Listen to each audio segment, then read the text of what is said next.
When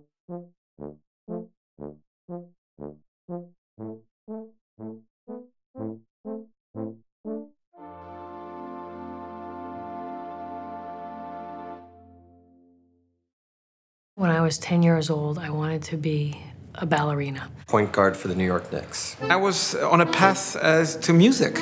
A car designer. A politician. I probably had no promise of being a ballerina, but the good news is that I thought that I could. But life takes you in unexpected paths, and I became an architect. The lessons of architecture and design are that these are the spaces that define who we are. It's a spiritual discipline that, despite the fact that it is, mortars and brick, and it's something that has a huge impact on our identity because it deals with our memories and it deals with how we perceive the world. It positions us to understand the world around us, and so architecture is such an important part of both the conscious and the unconscious. To see the world, to be curious about the physical world. It's worthwhile making an attempt, making a commitment and to do something different, even if it puts you under enormous pressure. Robin Hood's mission is to save lives in New York City. One of the projects that has given all of us at Robin Hood immense satisfaction is our library initiative.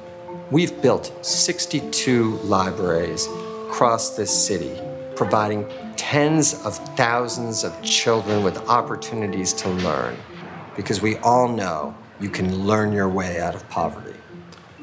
One of the things that will guarantee that New York City's future is a bright future is having the public sector and the private sector come together to make sure that every child has a fantastic education. These libraries are a small example of what that future can look like. We are beginning to realize that the way that we have created metropolitan areas is fundamentally unsustainable. I feel extremely lucky to be a part of beginning to rethink New York, the New Housing New York competition, and what will soon be buildings in the South Bronx. Not only did it attract 32 teams from all over the world, but it also made all of us here at HPD, developers and architects who work in New York, see the work that can be done in affordable housing differently. This work allows me to have a sense of trying to create more justice in the world while at the same time satisfying that fundamental urge to make and to build things. Wake up in the morning, sit through a design charrette with Frank Gehry, transition into a lunch with a bunch of bankers, and follow up with a reverend in Brooklyn over the creation of a daycare center for mothers who are in a program involving welfare to work, and finish up my day discussing with the vice chairman of the New York Times ways in which we can prevent people from climbing the New York Times Tower is a pretty remarkable day. I really do have, as a developer, the dream assignment, a project like Atlantic Yards on the heels of the New York Times building, mixed in with a tower like Beekman. My ability to impact the skyline is so significant, but it's also truly inspiring. To be good, we must do good. And I believe that the profession must be approached through collaboration, purposefulness, and a burning sense of urgency. Commitment, profound commitment is, I think, the most you can ask of anyone. What inspires me is doing something that goes beyond just the normal horizons. Whatever I've learned about this profession has been through osmosis and through more intelligent conversation. I'm so lucky, I love my wife as my partner and is part of the life we share. We work so closely together. I knew absolutely nothing about architecture at all until we started our own. I'm immensely proud of designing the buildings that I have designed, whether it is my first building, which was the Jewish Museum in Berlin. When it first opened, it was really an enormous triumph of both belief and passion, but also of the political goodwill. In my second building, the Felix Nussbaum Museum, the Imperial War Museum, the condominiums, the apartment blocks, the shopping centers.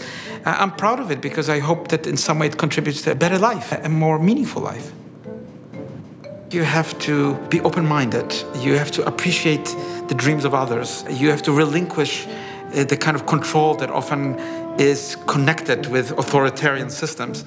You have to love the complexity of communication and the fact that every person and every place does tell a story. The Warsaw Tower, which is right where Daniel used to walk and is an answer to communism, which I abhor. That's a very important project. I think that's going to be great when it hits the Warsaw skyline. I'd love to live in the pinnacle of the Chrysler Building. Flatiron Building. San Remo's pretty good. The Brooklyn Eagle Warehouse building. Governor's Island. A very tall building with a lot of outdoor space, so I could see the whole city. Looking out on New York Harbor, seeing the Statue of Liberty, seeing Oz. Incredible combination of man-made elements and edifices and The first thing you're struck at when you come into New York is the incredible polyphony of languages and cultures. The people. It's the humanity of New York, the people of New York. It's everyone who is sort of has wound up here by hook or crook, by mistake or by deliberation. A kind of complexity of the human condition. It's the most diverse city on the planet. Where great change is embraced, but it's also a place of remarkable resilience. When you pick one thing or take one element out of it, I don't think it does justice to what makes New York, New York. E.B. White wrote a book about New York. My older son is named Milo, who's the lead character in that book. Bruno Schulz, The Street of Crocodiles. The Phantom Toll Booth. Parting the Waters. The Montefiore biography of Stalin. The Catcher in the Rye. Jack London. Thomas Pynchon. The Brothers Karamazov was one of the greatest books I've ever read. Well, I was lucky to have many mentors. Bill Apgar. Peter Eisenman, Paul Jones. Richard Meyer, and Robert Coles. Aldo Rossi. Or Bruce Ratner. John Haydock. My eldest brother. Favorite museum is the Guggenheim. Guggenheim. MoMA. The Sohn Museum in London. Krollermuller. I always admire anyone who's doing art. Kiki Smith. Larry Rassiopo. Degas. Louis Kahn. Da Vinci. Modigliani. Brie. Alvarado. Or take a Calder. Any of them.